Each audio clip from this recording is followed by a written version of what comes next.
কোটা সংস্কার আন্দোলনে দেশের বিভিন্ন স্থানে নিহতদের মধ্যে অর্ধশতাধিক বরিশাল বিভাগের, যারা বেশিরভাগই খেটে খাওয়া মানুষ।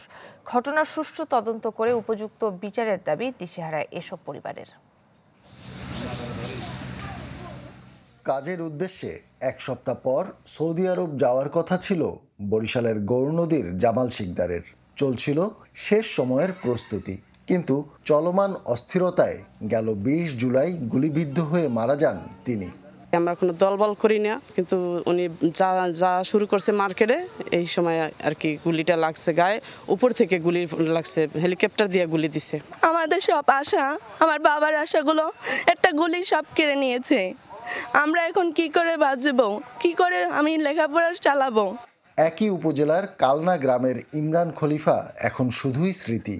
মাসখানেক আগে বেসরকারি একটি প্রতিষ্ঠানে চাকরি নিয়ে ঢাকায় গিয়েছিলেন তিনি। গেল ১৯ জুলাই কাজে যাওয়ার সময় গুলিবিদ্ধ হয়ে মারা যান ইমরান।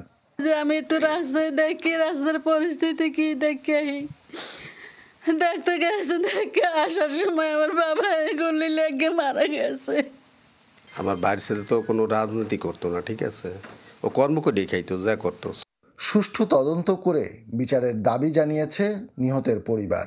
চেয়েছেন আর্থিক সহায়তাও।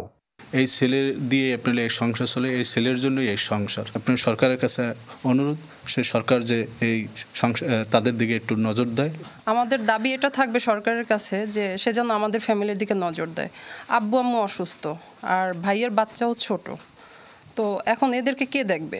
স্থানীয় প্রশাসনের তথ্য বলছে, অস্থিরতার এই সময়ে সারা দেশে নিহতদের মধ্যে ৫১ জনের বাড়ি বরিশাল বিভাগে। কাউসার হোসেন রানা, চ্যানেল 24, বরিশাল।